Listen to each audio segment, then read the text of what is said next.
to have got this far, to have stayed this long in this position. I'm sure many of you know Kevin very well. But before Kevin comes to give us a talk about his life as a bellman and town crier, we're having music introduced by Alastair, Moseley and David Coulson. Some of you, I think, may have picked up a leaflet which tells you what they're going to play. And their music is going to be to do with bell ringing and Merry England. So I would like to welcome, there they are, couldn't see them in the dark there. I'd like to welcome David Coulson and Alastair Moseley to the stage.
They still dwell in England, stained with the ruddy tan, gorget of Gibberman, broad as the wings that fan the broad breast of England. And nations to eastward, and nations to westward, the navy may curse them, the yeomen of England, no other land can nurse them, but their motherland, old England, and on her broad bosom shall they ever thrive, shall they ever thrive. And nations to eastward, and nations to westward, as Roman may curse them, the yeomen of England, no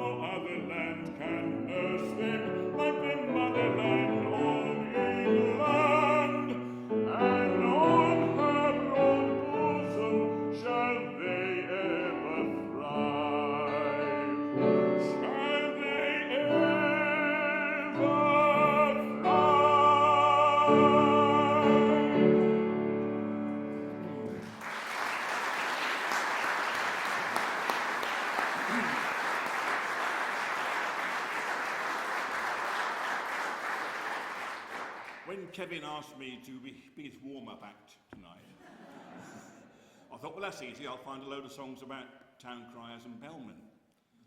There are very, very few. My wife helpfully suggested I should sing Ring My Bell, or My Ding-a-Ling was talked about as well. So I started off with, really, it's going to be a tribute to Kevin.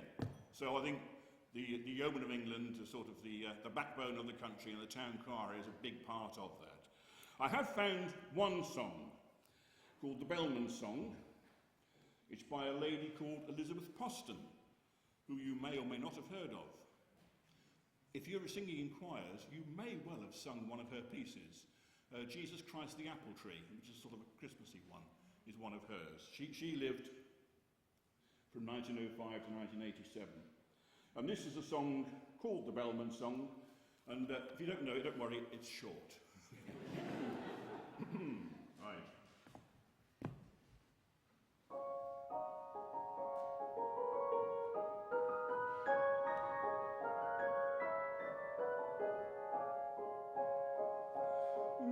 Made to bed and cover cold, let the mouse out of her hole, crickets in the chimney sing,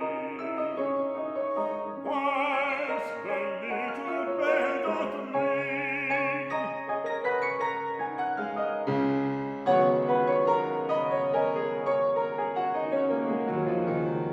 If fast asleep, who can tell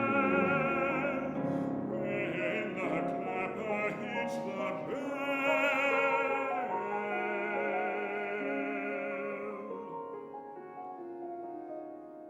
When the clapper hits the bell.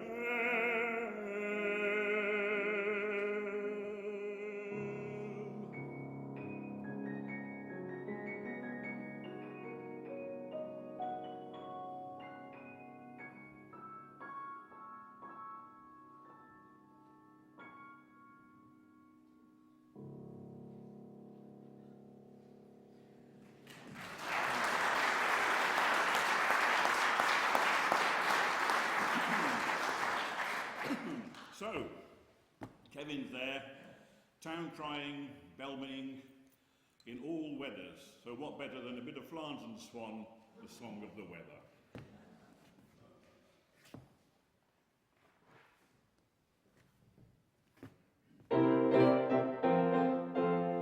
January brings the snow, makes your feet and fingers glow. February's ice and sleet Freeze the toes right off your feet.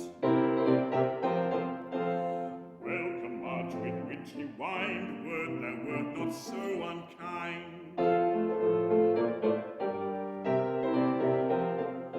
April brings the sweet spring showers, on and on for hours and hours.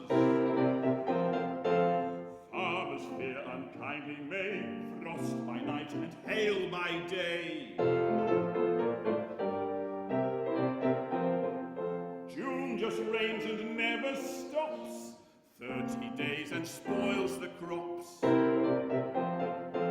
in July the sun is hot, Is it shining? No, it's not. August cold and dank and wet, Brings more rain than any yet. late September's mist and mud is enough to chill the blood. Then October lands a gale, Wind and slush and rain and hail. dark November brings the fog, should not do it to a dog. Freezing wet December, then Bloody January again.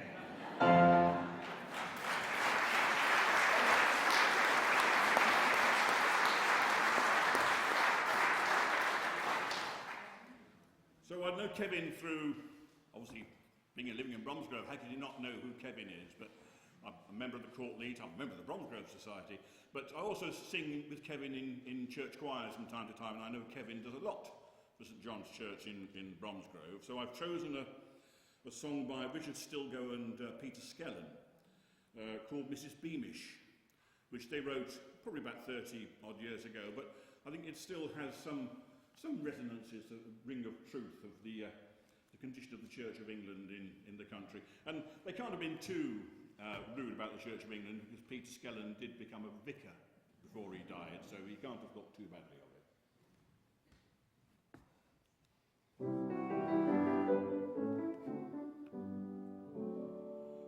Mrs Beamish stands in church, expression calm and holy, and when the organ plays she mumbles hymns extremely slowly.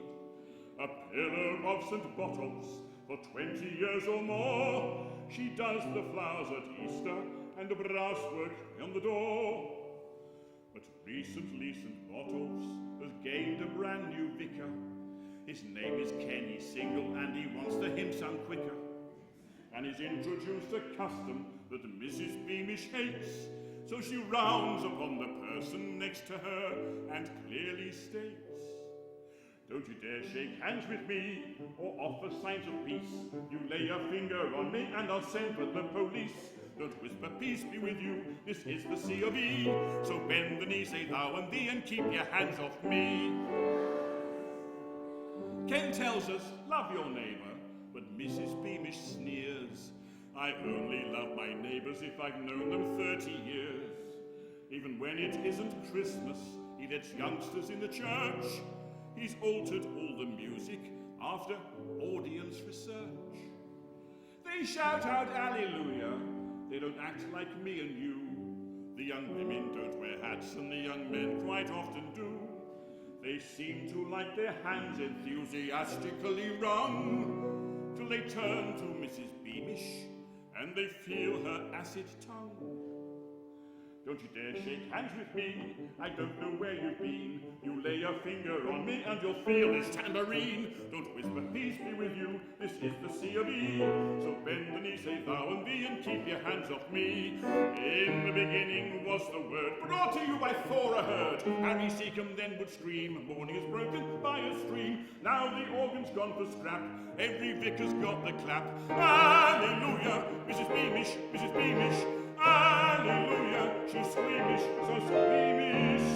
Don't you dare shake hands with me, or turn to me and smile. You'll wake up spitting teeth out, face downwards in the aisle. Don't whisper peace be with you, this is the C of E. You go just 1 inch too far, you'll end up wearing that guitar. One small step in my direction, you'll need to believe in the resurrection. So bend the knee, say thou and thee, and keep your hands off me.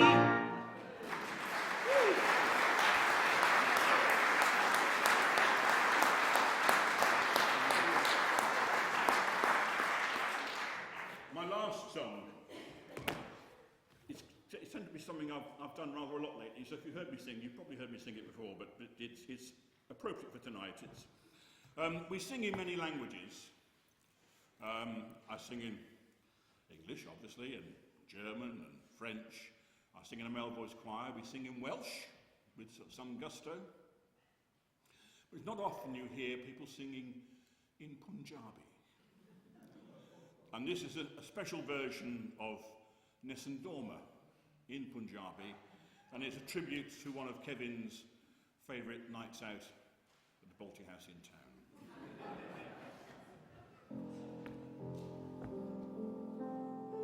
Chicken korma, chicken korma, mulligatawny puri, masala tandoori, rogana raita, peshwari naan patia, and stuffed urbana. Pilau pecora papadam, basmati polti Bombay duck, borai,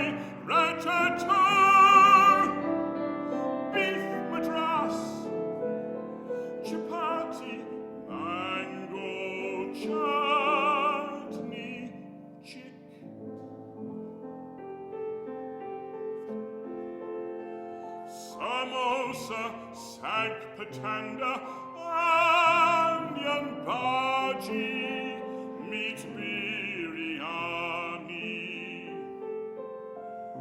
pilau pakora papadam, basmati bolti Bombay duck, lamb fowl takaram, chicken tikka starter, 20 pints of lager, and then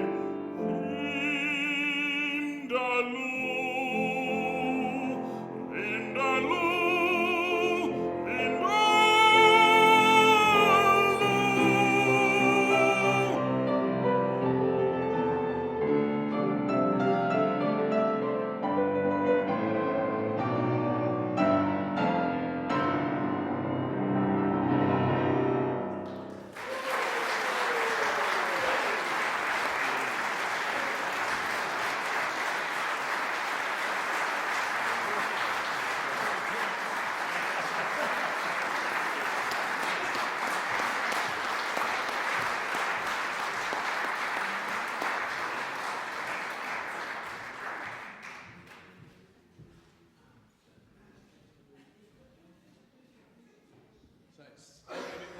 Shimla peppers afterwards then. It's been our favourite haunt from the church for many years and still is, I think. We're very blessed, of course. How many curry houses have we got in Bromsgrove? There must be 5 or 6. There's one over in Little Aston, which is, so we're almost the curry centre of the Midlands, aren't we? So it's been a real privilege to be able to play, and for David particularly, I've always wanted to accompany him, so that was my excuse. So that's why I got you suggested. And it's really great to be here. I'm obviously one of the team at Bromsgrove Society. I'm very proud to do that. I'm the one without portfolio, if you notice. When you look at the book, I'm the one that's got nothing against my name. So I get given all the interesting jobs, like doing a talk last year on something I had no idea about at all, which was fun. But, I think the Bromsgrove Society is really quite a remarkable organisation, and we're very lucky to have Jenny as our president. Thank you so much for that. And I think we've got so much to celebrate in Bromsgrove, and we're about to hear one of our greatest icons talk to us. Kevin's been part of my life in Bromsgrove ever since I came over here with Kathy back in the 1990s. I think we bought our first house, I think, in Bromsgrove, 1989 or something. No, it can't have been that. Yes, it would have been that, about 1989, just as I changed jobs. And Kevin was a tower of, everyone knew Kevin at that stage. So I think this evening is going to be quite amazing, really, hearing what he's got to do. Is he anywhere near me? Oh, he's great, quite fantastic. So I know you're going to have an most amazing evening. I hope David and I have started off well for you. But can I welcome the illustrious Kevin Ward? Thank you.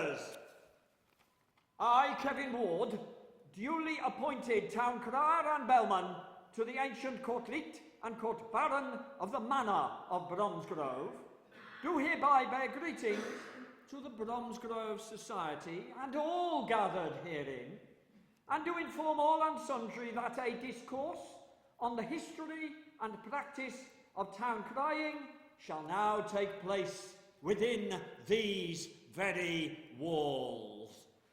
God save the King and the Bromsgrove Society. Good evening, ladies and gentlemen.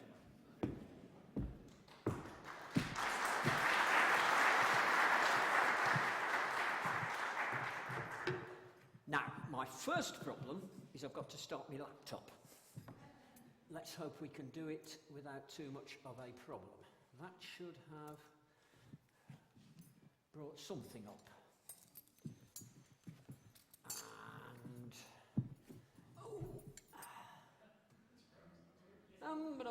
Just talk amongst yourselves for a minute, folks. There! Hey!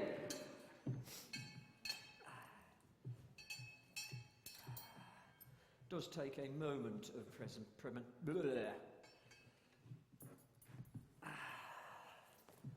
and I hope you don't mind, but I'm going to take the outer coat off because this is a day coat that is fairly warm.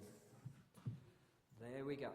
But you have seen the outer coat. So, ladies and gentlemen, well, that's the opening cry. Oh yes, God save the King. I will come to why we say all that shortly. But let's start by thinking about the history of town crying. How far back does it actually go? Well, we know it goes back to at least the Egyptians, because this is a hieroglyph of a scribe proclaimer. So it certainly goes back that far. The Greeks certainly had their orators. In fact, the first documented town crier, you could effectively say, was actually Philippides, who ran from Marathon to Athens, cried victory, and dropped down dead. I really don't want to do that. Aristotle said that the ideal size of a Greek city-state is the area over which a human voice could be heard. I think I can be heard through most of Bromsgrove, so we're doing all right. The Romans had the praeco. This is actually an illustration of a coin of a praeco, whose recorded duties were proclaiming lost and found, auctions, voting at elections, verdicts of trials, summoning mourners to funerals and sacrificial ceremonies, and importantly, commanding the executioner to carry out his duty. We know that Bellman existed in Norman times, because here we have two Bellmen with the cortege of Edward the Confessor on the Bayeux tapestry. So the Bellmen were there then, and ask not for whom the bell tolls, ladies and gentlemen, but I do occasionally am asked to perform at funerals. So, the first inkling that we have in England of a town crier was the heralds that were sent round by King William, William the Conqueror, to proclaim that he was actually the king, and you'd better obey him or else. And we do wonder whether this is where we got Oyez from, because Oyez means hear this in old French. So, what was actually the need for a town crier? Well, in any ancient community, any medieval community, I have a personal theory about this, of why town criers got developed. Who could read? In any community, I mean, the Lord Steward would be above that, the vicar certainly wouldn't be doing it, but the vicar teaches little Kevin the altar boy to read so that he can do the lessons on a Sunday. How's this sound? Well, there we are then. So Kevin can read, and he's sitting in his parlour one night, and there's a knock on the door. And it's Charlie from next door, and he comes in, "Hey, Kev, I've found this notice. What's it say, mate?" Oh, hang on a minute. Right, here we go.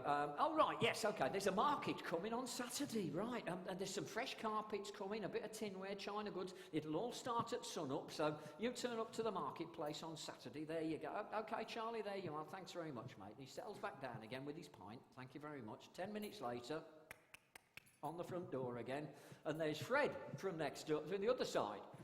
"Hey, Kev, I found this piece of..." "Yeah, all right. I'll tell you what it says. OK, it's carpets, tinware, china goods, all coming to the market on Saturday. Thank you very much. Off you go." 15 minutes later, it's Bill from 3 doors down. "Hang on, lads. I'll tell you what we're going to do here. What I am going to do, tomorrow morning, I am going to go into the marketplace and I'll read it for everybody. How's that sound?" "Oh, all right then. At least I might get some peace." Anyway, that's what he does. So the next morning he goes into the marketplace and reads it all out for everybody. And they're, "Oh, thanks, Kev. Brilliant. Thank you very much." Anyway, the Lord of the Manor stood over there. And he's looking at this and he's thinking, "I can make some money at this." So he goes to Kevin, he says, right, I will give you an official uniform. So you're official, you look good, and people will take notice of you. You're the official person. And you can do all the announcements for me, you can do the court announcements, the stuff for the king, the tax increases and all sorts of that. And everybody that stands and listens to you, charge them twopence each time. Okay? Of which I'll have a penny. Thank you very much. Is this, is this how it all happened? Because what we do know is that there is a huge tradition that the crier was appointed for life and the job stays in the family. Now, was that because he was the only guy in the village that could read? And he teaches his children to read, so that's how the job stays in the family. Who knows? We don't know. What we do know is that David Peters of Guildford and Derek Price of Knighton are both 5th generation town criers in their town. Now, town criers were protected by the ruling monarch because they sometimes brought bad news such as tax increases. And to this day, any town crier in the British Commonwealth is protected under Old English law that they're not to be hindered or heckled while performing their duties. To injure or harm a town crier is seen as an act of treason against the ruling monarchy. I must admit, with some of the yobs down the high street, it's a bit disappointing we don't hang people anyway. Let's not go there. The term posting a notice comes from the act of the town crier, who, having read his message to the townspeople, would attach it to the doorpost of the local inn. Now, that's another way of him getting a little bit on the side, because the landlord of the local inn would slip him an extra pint, thank you very much, because he drags people in with him to discuss his news, and of course that's more profits for him, so thank you very much, I'll have another pint. So, now, which is which out of Bellman town crier? The Bellman was the guy that everybody thinks of the traditional things of 2 o'clock in the morning, ringing his bell, and he's effectively the town's policeman. 2 o'clock and all's well. Yes, he was effectively the town's policeman, hopefully trying to scare off any miscreants. Now, that's another way of him making a little bit of money, because we've got Charlie on one side of the road who's terrified of being burgled. So he slips Kev another couple of pence, saying, just be a bit louder, will you? Scare off these miscreants, will you? Well, on the other side of the road, there's Fred, who can't sleep because of me shouting. So he slips me a couple of pence as well, says, go away somewhere else, will you? Oh, who knows? The town crier, though, completely different. He's the guy who did the announcements. Now, I am actually both town crier and bellman. The bellman in Bromsgrove was the only person who was allowed to ring the old market bell, which had an inscription on it saying, have no delay but come away. And that was the summoning bell for the court leet. Sadly, the old market's gone, but there you go, we won't really complain about that. In Penkridge, they only had a bellman. Presumably he had to do all the jobs. In Chester, they had a night bellman, a day bellman, and also a common bellman. So we assume that the common bellman was the town crier. Now, a lot of people think this guy was the town crier. Mr. Bumble from Oliver, going through the town shouting, boy for sale. But in fact, no. He's the beadle, a church official who was responsible for the workhouse. So that's a completely different thing. So, what sort of duties did the town crier have? I have a listing from December the 6th, 1573. He must attend church every Sunday and holy day, clean the church steps, sweep the church. On Tuesday, see that the farmers stack their bags of corn in the appointed place and prevent any swine or other cattle being at that spot. Clean the market house. Accompany the vicar or curate in Rogerson week to go about the borders of the parish. Dig the graves. Ring his bell when needed in the town at a charge of twopence each time, there you go, and attend morning and evening prayer. I do have evidence that I do occasionally sweep the church. Mr. Bailiff, I hope you're listening, and I'm grateful I don't have to dig the graves anymore. Oh, So, was this town crying job actually particularly remunerative? Well, we think it was, because 1776, here's the fees and tolls that both the Crier and the Bellman, which apparently at that time were two separate jobs. So the Crier of the court's fees from every juryman was a penny, and that brought in a fair bit, because there was a court every 3 weeks at that time. The Bellman's fees of tolls, I think this is more to do with Fair Day, so that would be Michaelmas, Fair Day itself, the Charter Day, Michaelmas, Whitsuntide. The bit I love is every pot of fruit, 4p. Oh, lovely. So, what we do know is it must have been quite remunerative, because on December the 3rd, 1712, Edward Newey was asked for 4 shillings deposit on the bell, which would be £20 now. So it must have been worth their while to take the job. So, the way I start the cries. Oh yes, oh yes, oh yes, or at least that's how I pronounce it. How's it actually spelled? Is it O-Y-Z, O-Y-S, O-Y-H? We're not really sure. It's just each crier has their own particular way of doing it. For example, if you know town criers, if you go to competitions, you'll see town criers, you can tell who is crying from the way they start their oh-yay. And Dennis Robinson, for example, of Sandbach, it's ho-yay, ho-yay, ho-yay. David Fry of South Gloucestershire sings it. Oh yes, oh yes, oh yes. Some of the foreigners, I'm sorry, they just haven't got our history. John Webster of Markham, Ontario in Canada. Gather round, for I have an announcement of great importance. It's just not got the same ring, has it? Judy Campbell of Echuca Maluba and Neville Stonehouse of Melbourne in Australia both use an Aboriginal cry. Cooey! So you start your cry, then everybody knows you've got to listen. The old French meaning, hear this. You do your spiel, whatever it is you're asked to do. And then you get to the end of the cry, and how do people know you're finished? God save the... You wouldn't believe how difficult it has been, after 37 years of saying, God save the Queen. Oh, dearie me. It's God save the King now. Later on, I'm going to do some cries. Well, I'll explain that in a moment. Anyway, you can follow this God save the King. I nearly said... Keep up, team, keep up.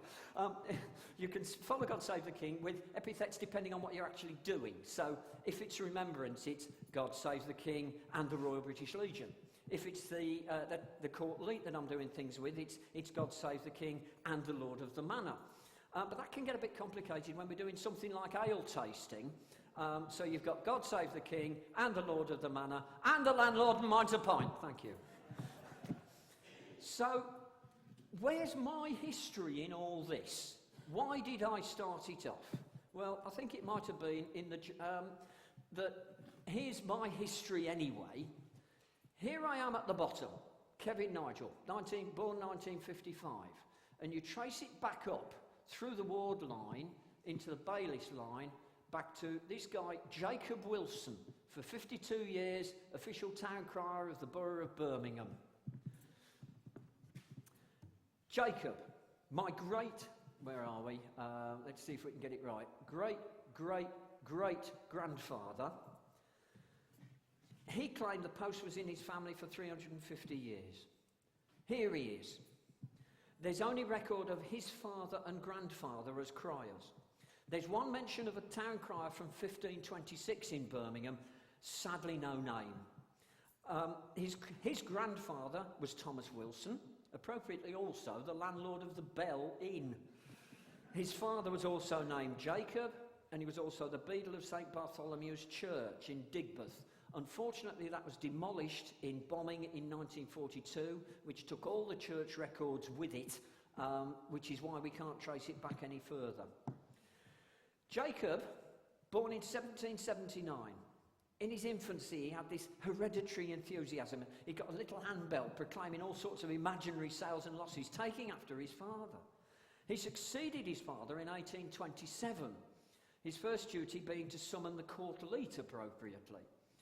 He always began his cries, "Oh yay, oh yay, oh yay," and ended, "God save the Queen and all the inhabitants." He was really lucky. He only ever had Queen Victoria. When he succeeded to office, Birmingham was without police, gas, railways or representation in Parliament. He kept a record of all his cries, one of which is...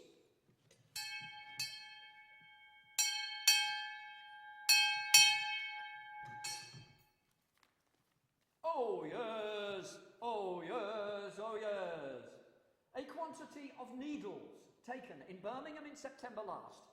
Whoever has lost them on proving their claim and paying the charges may have them again by applying to Jacob Wilson, Town Crier, at 26 Moore Street. But if they are not redeemed within 14 days of this advertisement, they will be returned again to the person who took them up. Jacob Wilson respectfully returns his most sincere and grateful acknowledgements to his friends and the public in general, who have hitherto honoured him with their encouragement, and assures them that the same diligence and attention will constantly be exerted to merit a continuance of their countenance and support. Particular care will be taken to pay any and every sum of money without delay that may be bid by him as a reward for anything publicly cried or advertised by him.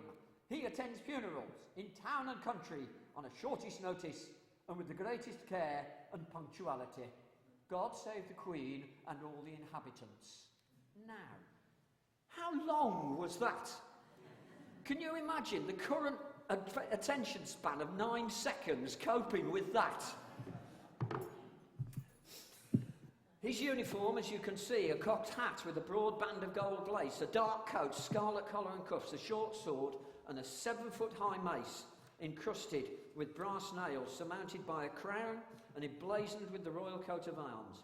But his main authority was just in his dignity and bearing, what we'd call these days his sheer charisma. At town meetings, he kept order in stately fashion behind the mayor's chair, with vigorous bell ringing when required to bring the meeting to order. I have offered Bromsgrove Council, they've turned me down at the moment.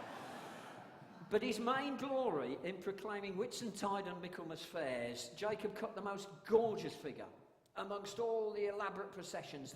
The firemen in their scarlet breeches with gilt axes, the beadles of St Mark's and St Philip's, the honourable jury of the court elite, the high bailiff, the high tasters, all the town's dignitaries and magistrates, completely outshone by Jacob, marching with this air of supreme importance.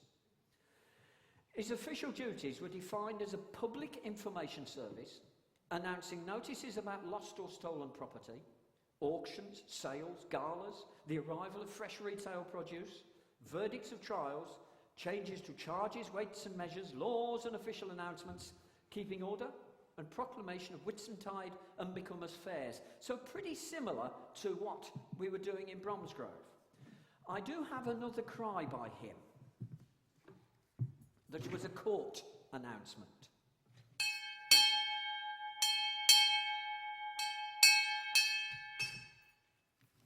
Oh yes, oh yes, oh yes. The following were presented to the court held last, and the following judgments made. John Cox of Birmingham, butcher, presented by jury for exposing for sale bad and unwholesome meat, no ways fit for sale, amerced, 5 guineas. Amerced means fined. William Ashley of Birmingham, coal dealer, for selling coals by false weights, amerced 6 shillings and 6pence. John Kiddy, presented for setting up a stall on the highway called High Street, whereby the same is much straitened and obstructed to the common injury and nuisance to the Queen's people, having occasion to go pass and repass, amerced 2 shillings and 6pence. Samuel Taylor of Edgbaston, for laying down potatoes and garden stuff in Dale End, causing a common nuisance, amerced 2 shillings and 6pence. And let that be a lesson to you all. God save the Queen and all the inhabitants.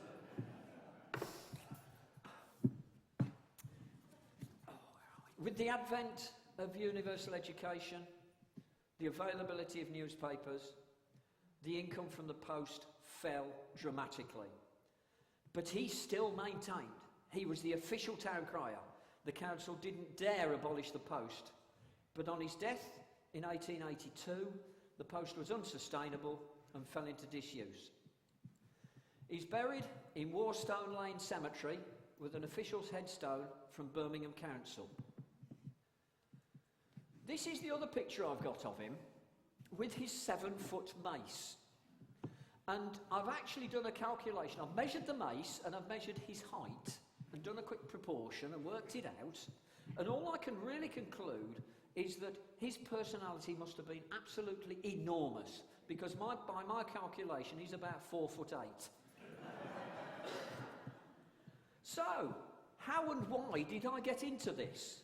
Well, it's fairly obviously in the genes. I mean, I've even got the pose. When I was about 6, my parents were really busy at Cadbury's with the Bourneville Theatre there. They needed a 6-year-old with a loud voice. "Mummy, mummy, I want my mummy!" And those are my first words on stage. I took singing lessons as a tenor. I'm very theatrical. I've done pretty well every Gilbert and Sullivan tenor lead. And then my first daughter was being born. We were living in Birmingham and we decided we didn't want to bring her up in Birmingham. So we moved into Bromsgrove. And literally 1 month after we moved into Bromsgrove, there's the advert in the paper, they want to appoint the town crier. Well, this was the applicants for the job of town crier. There's me with the perfect ancestry, but the other one I'll point out to you is this guy here by the name of Tom Crier. Needless to say, at the time, I was a successful applicant. And some things haven't changed much, have they?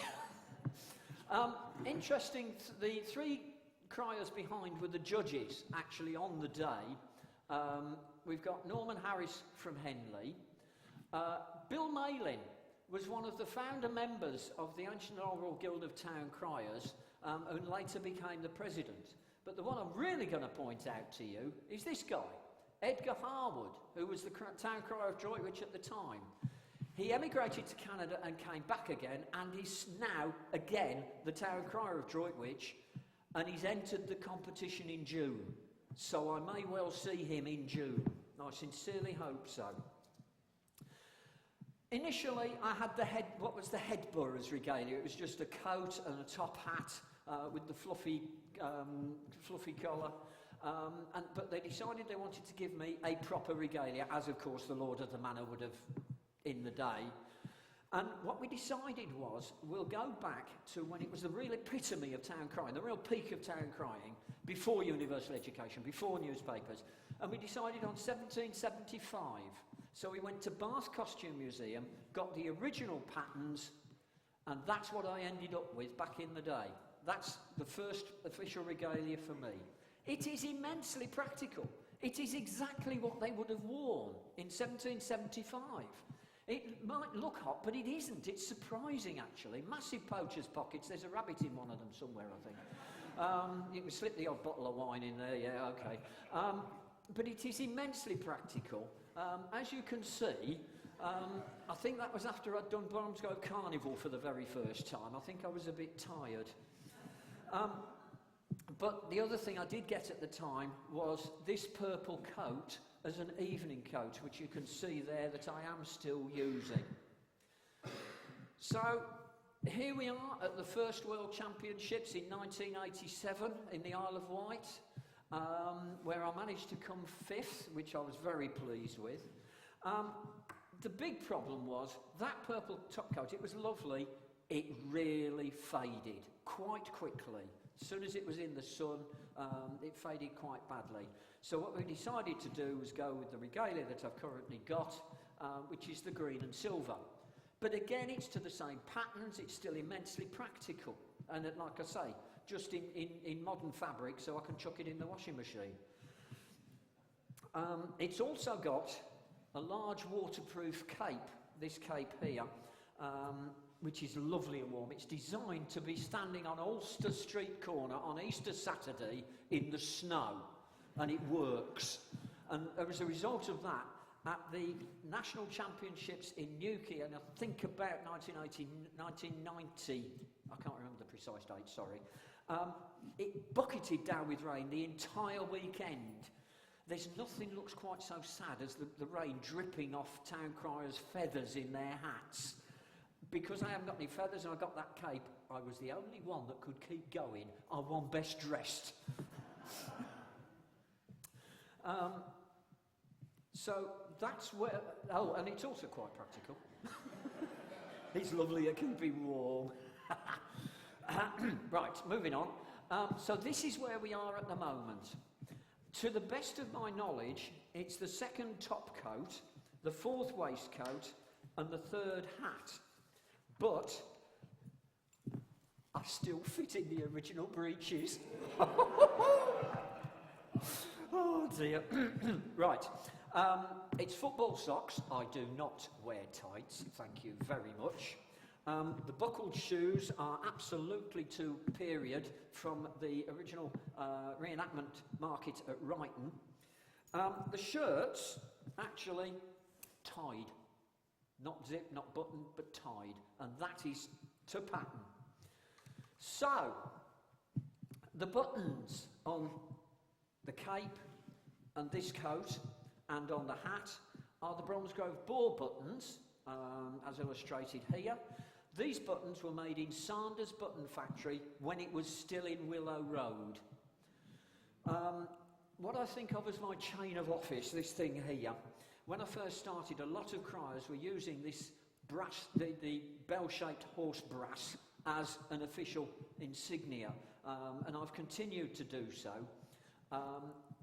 We've also got the original badge of the Guild of Town Criers from 1985, and obviously the Bromsgrove Boar. I do occasionally add above that a poppy, particularly during remembrance. The bell itself,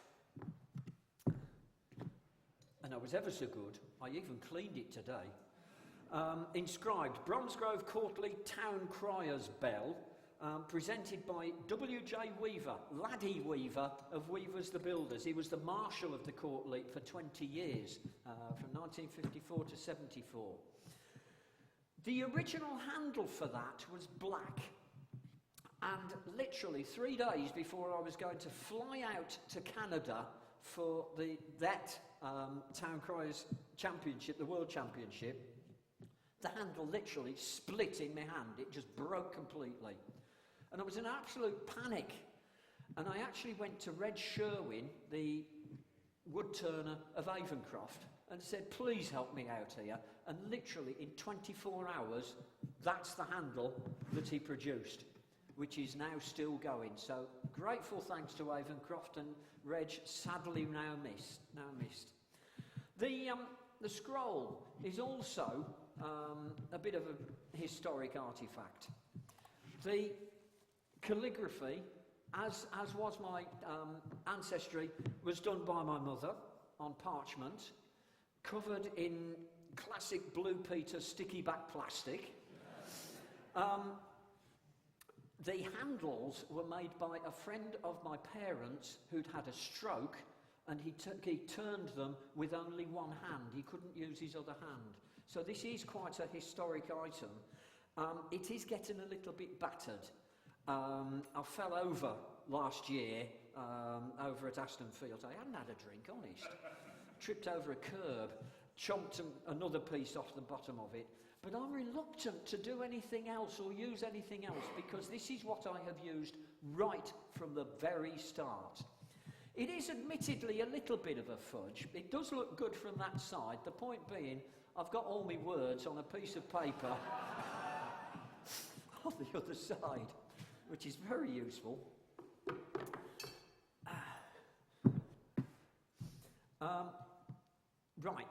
Right, all you Blackadder fans, what are these things called? Baldricks! Yes! They're baldricks. basically just holsters. The scroll on one side, the bell on the other, and they were made by Martin Connellan in the Bromsgrove Cobbler for me, and I'm really pleased I've got those.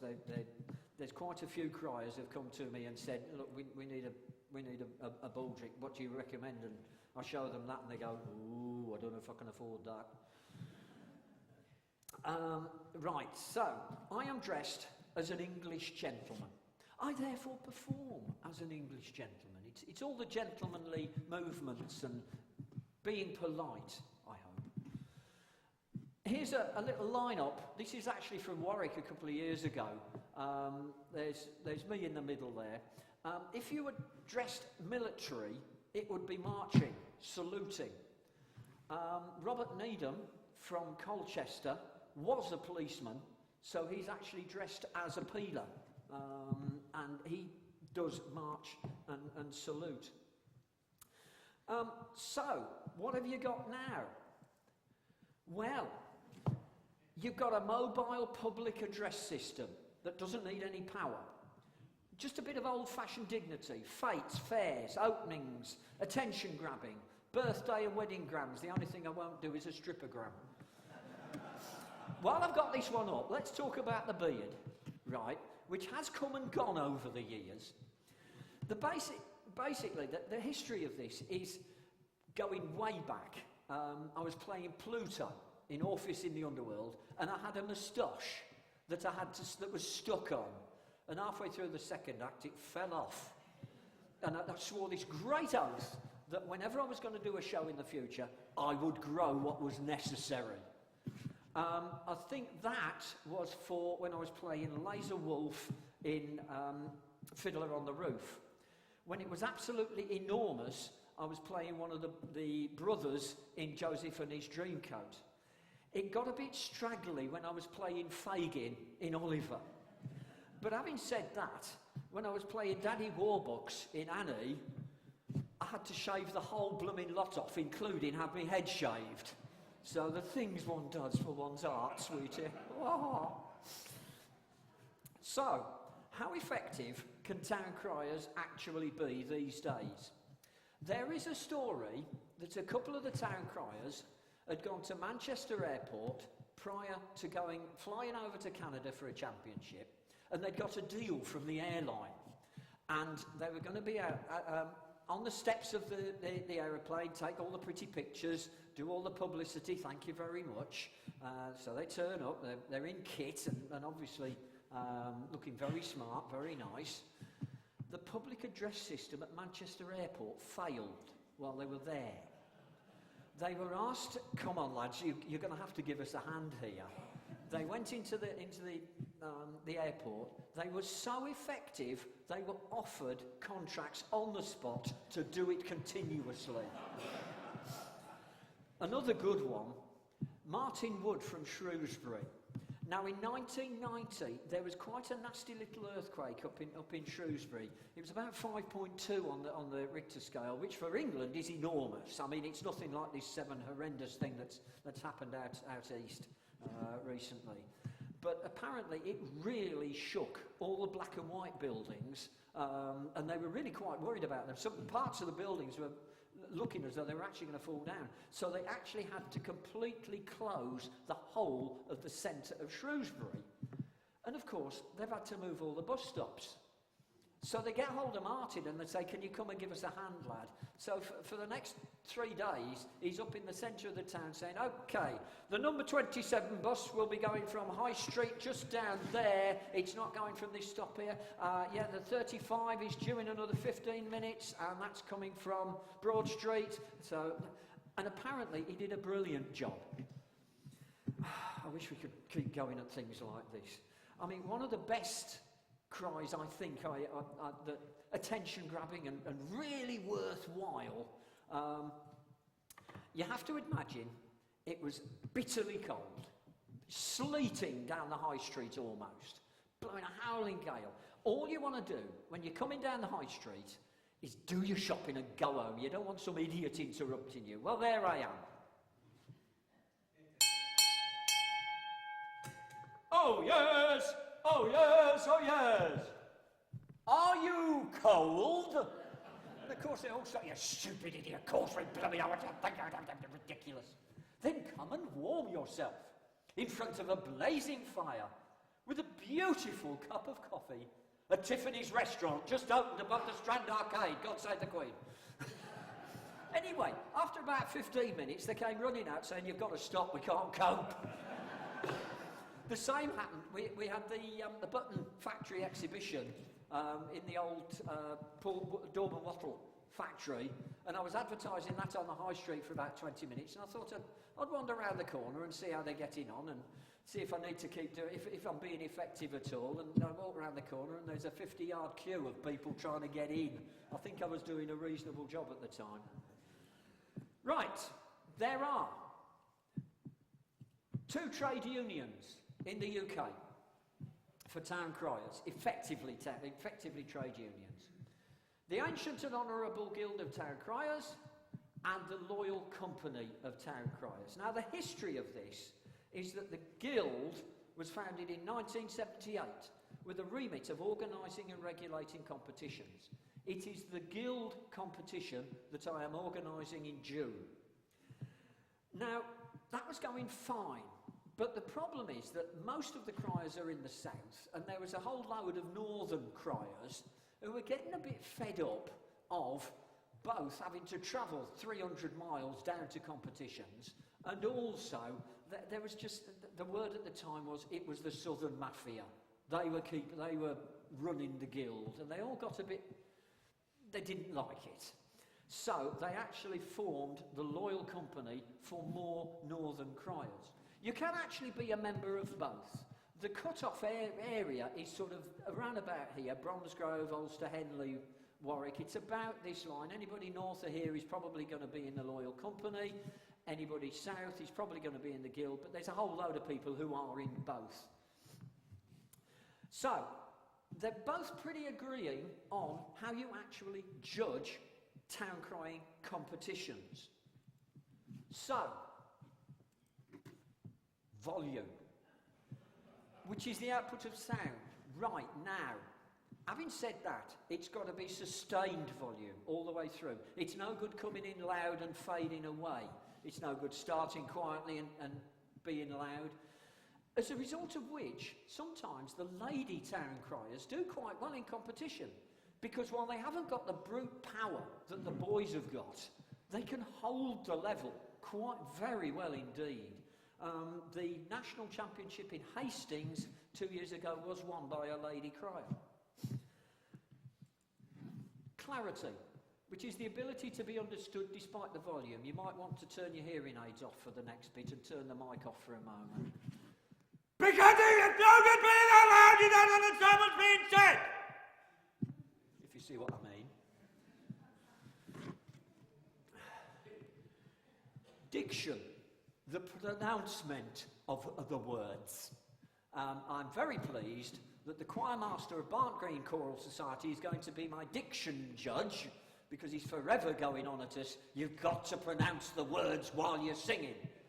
And he's going to be my diction judge. Inflection, which is the pitch of the voice and its variation, so that you know I am coming to the end of the sentence. Then you have something called accuracy.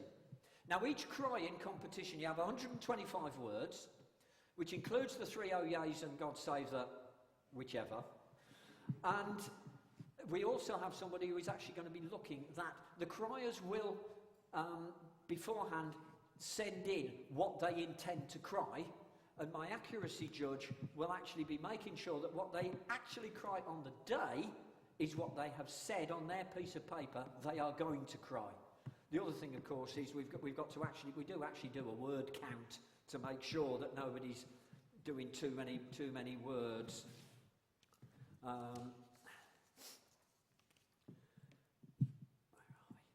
You also get in amongst this the best dressed. Now, the actual competition, the main part of the competition, is those top 5.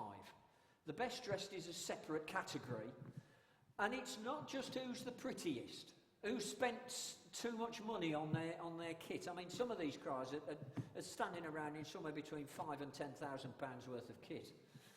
It's how practical is the regalia. Can they get the bell out of the baldric? Do they struggle to hold the scroll? So it's the practicality really for the crier. For the escort, can she move freely? Or can he move freely? I mean, let's not be judgmental. Can he move freely? And then for couple, do they match? And again, can they both move freely and use the regalia easily? Having said all that, that's the guild criteria. The top five, you will actually find in some competitions the judge is actually facing away from the criers. They've got their backs to them so that they can't be influenced by how the crier looks. The loyal company is subtly... the best ambassador is going to be the person who is the nicest people to the people in the town. And that's a new thing, which is why I'd forgotten about it. Sorry, it's very new. It's only started this year. And it's who interacts well with the populace. And I'm going to actually have a few people wandering round who are keeping an eye on what the criers are going to be doing on the day to see who is actually the best ambassador. Right, so those five where you've got the backs to the judges, with the loyal company, they appreciate that 60% of communication is non-verbal. So they therefore have this final thing that is not going to be applied at my competition, but it's the method of delivery. The manner in which the crier acts from start to finish of their cry, including entry to and exit from the crying area. So this means you don't fall up the steps as you're going up to the podium. You don't drop the bell. You don't leave the bell behind. That's a good one. There's been a few leave the bell behind. There's a couple of little stories. At the first World Town Crying Championships, one of the criers had a new set of teeth made just for the championships. And he was so proud of them that he did the cry in the morning, fine, no trouble, and we went to dinner. And he took his teeth out so that he wouldn't mess them up. The trouble was, he forgot to put them back in again and went to the second cry and anyway. Oh dear. Another awkward one. We were in Ghent at the European Championships and we were crying across a canal. And I don't know whether you know, but the canals in Ghent used to be the sewers. Okay? It's been cleaned up a little bit, but this story says something else. And one of the criers gets up, ding-a-ling! The clapper of his bell flew out and landed in the canal. Now the problem was, we were crying across the canal, all the spectators were on the opposite side. The clapper sinks rapidly and disturbs what I would like to describe as this huge gob of methane, which cleared the opposite bank. Yeah, he didn't win either. There is one thing I do have with competitions is that you only do one or two cries.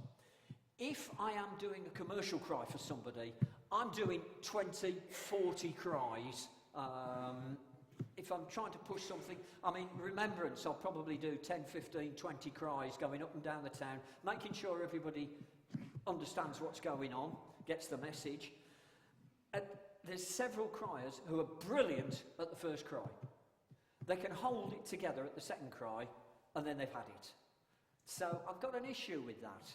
And my ambition would be to run a competition where every crier cries at least 5 times. Now, I've had enough of a hassle trying to organise getting them to do it twice. I really don't think it could ever be done. At every competition, you should expect to produce a hometown cry as the first cry, which is where you're talking about your hometown. I'm normally talking about the Artrix or the Bromsgrove Festival. When the Dodford was having all the problems going back a few years, I actually won the Guild Championship, saying use your pubs or lose them for the Dodford. Anyway, the second usually have a themed cry, which is, the theme is set by the organisers. The sorts of things we've had recently have been bicycles, which fell into my lap, guide dogs, and my cry then was, don't park your car on the pavement because Jason with his guide dog can't get through. At Ulster this year, the theme is life before mobile phones. Well, from my perspective, I don't think it's changed much, but you know. However, what I think is the best competition cry I've ever written was for day 2 of 4 at the European Championships in Ninove, Belgium in 2004. The subject was Flanders. That's all we knew. You're just given a word, Flanders. I suddenly got inspiration one day and wrote the cry in about 10 minutes. It just popped into my head, almost completed.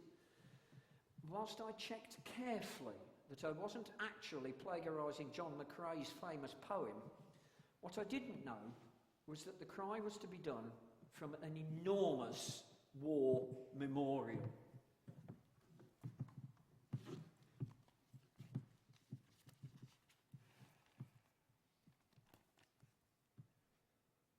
Oh yes, oh yes, oh yes.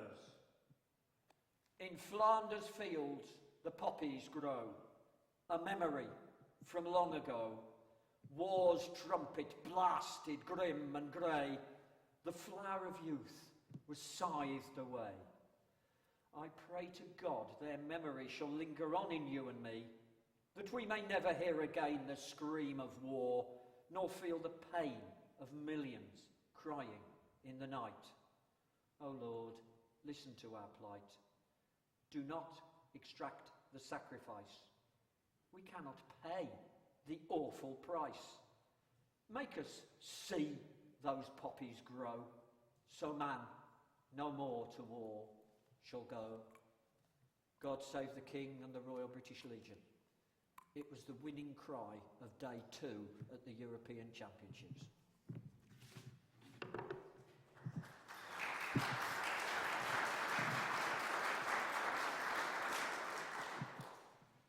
But we all get it wrong occasionally. I managed to stand on Kidderminster train station for the Severn Valley Railway. It must be something to do with trains because I got the wrong train from the wrong platform at the wrong time.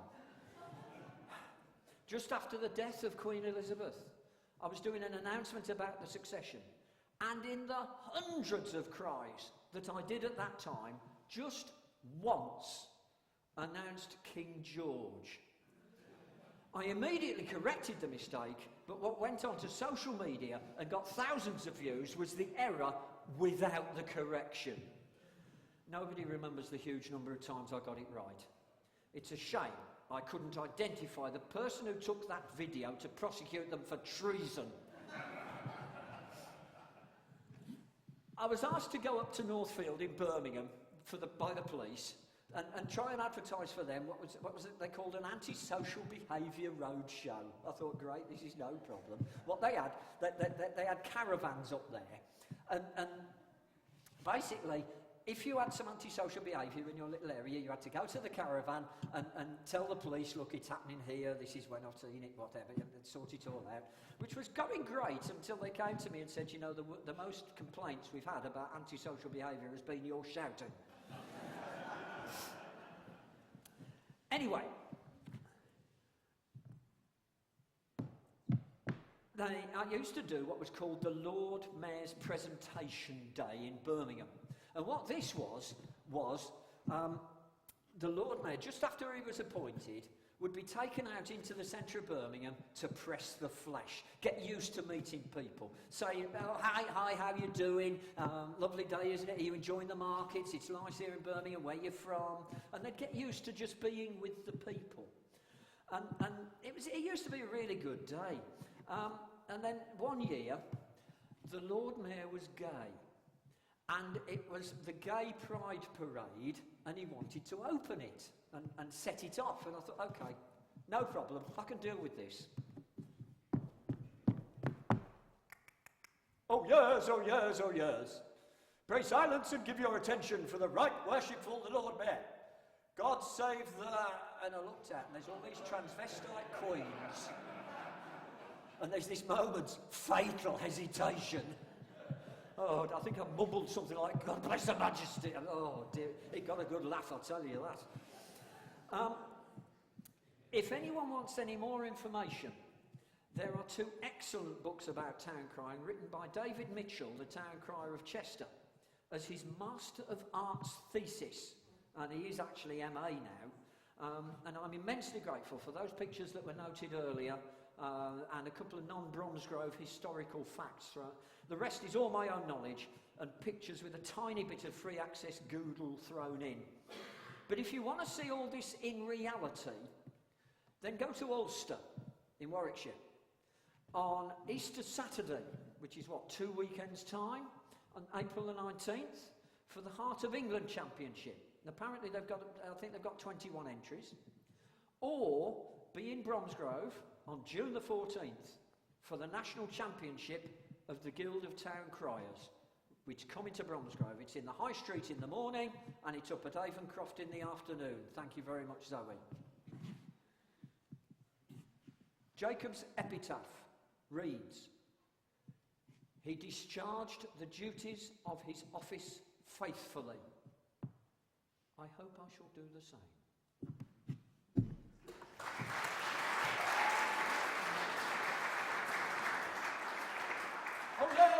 Oh yes, I, Kevin Ward, duly appointed town crier and bellman to the ancient court leet and court baron of the manor of Bromsgrove, do now therefore bear good wishes to the Bromsgrove Society, and do thank them for granting me the privilege of addressing this august gathering. I shall now take heed of the passage of time and lay myself open to any inquiries concerning the points on which I have discoursed, and shall answer such inquiries to the best of my ability and knowledge. God save the King and the Bromsgrove Society!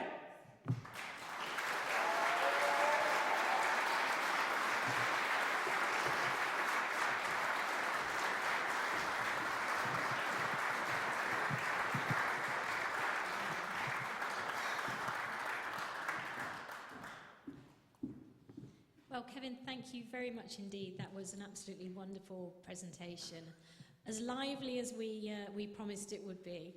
And of course, a huge thank you to Alastair and David for their introduction, which was wonderful and really set the tone for the evening.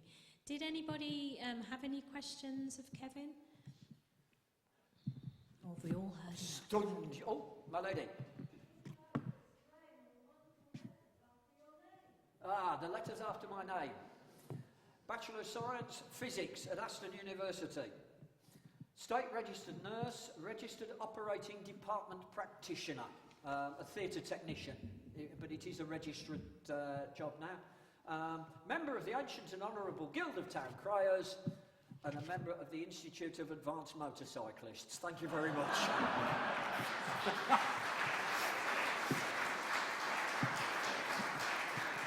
I'm really not sure if I ought to put retired after SRN and RODP, but there you go.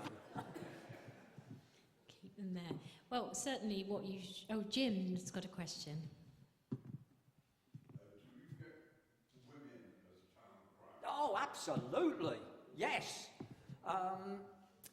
In fact, recently we've appointed Sonia into Henley and Arden. We know of about 30 town criers. There's 160 members of the guild, of which 30 are ladies. I have to admit, it's a little bit like being a male nurse. You really want to do it. You've really got to be motivated, and you've really got to be good at it. And they are. I tell you, these ladies really are. And like I say, 2 years ago, a lady won the national championship. Joanne?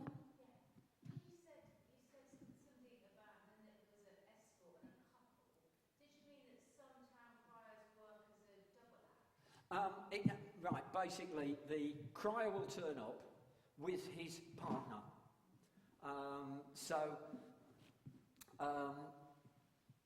You have individual categories of the best dressed partner, effectively, and the best dressed couple, which may be different people, because if the best dressed partner doesn't look like the crier, is just in better costume than the crier, they wouldn't win best dressed couple, whereas the couple would be the ones that look the same, the best. Crier is always one. Yeah. Having said that, David Mitchell and his wife Julie, they both take turns. If David's off doing one job and they need somebody else to do another one, then his wife Julie will do it. And as I understand it, the children are coming up. They're going to keep it going. Right. What do you think, Natalie? I have a 6-year-old granddaughter who's a bit loud. And actually, she may well. My grandson, I'm not convinced, but Grace possibly.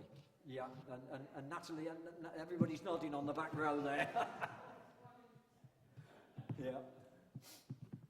Super. Anybody else? Any more questions?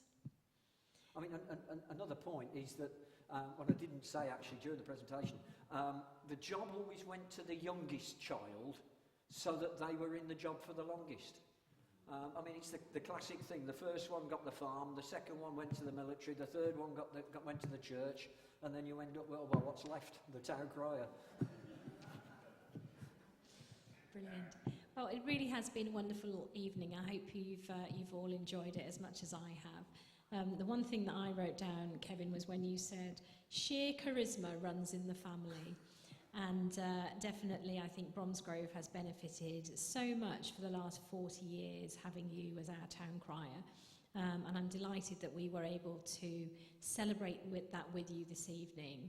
And also fabulous that the High Sheriff of Worcester gave you an award for your contribution to the town for the last 40 years. And also, of course, with the Town Criers competition coming up, that's going to be a wonderful day. Just to reiterate, that's the 14th of June. Correct. Looking forward to being in both the High Street and Avonscroft in the afternoon. So if you just excuse me for a minute, I've got something to say. Thank you. Oh dear. I mean, you get out of bed in the morning and suddenly 40 years has gone by. Can I ask Alastair and David to come up as well? I'd like to give you all a bottle of wine to say thank you very much for your contribution to this evening. Indeed.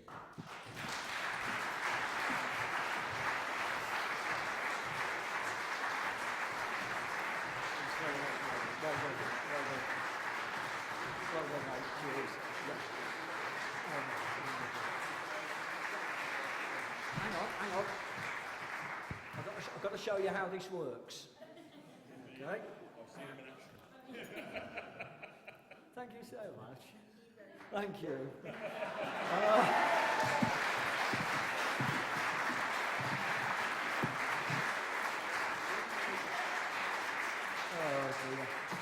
Thank you very much once again for coming this evening. Bromsgrove Society, I'm really proud of. We've got some great people in the team, and I think we do well at putting some really good events on. Our AGM is coming up on the 4th of July. I'm looking at Pat because she'll be able to let me know. It's Wednesday, it's at Avonscroft. If your members do come along, it's always a very informal evening. We have a glass of wine and a chinwag and an informal presentation. If you're not members, you're very welcome to come along too. So I hope to see lots of you there. But what I must just say is thank you so much, Kevin. It's been a wonderful evening and a wonderful 40 years. And to David and Alastair too. Thank you very much indeed.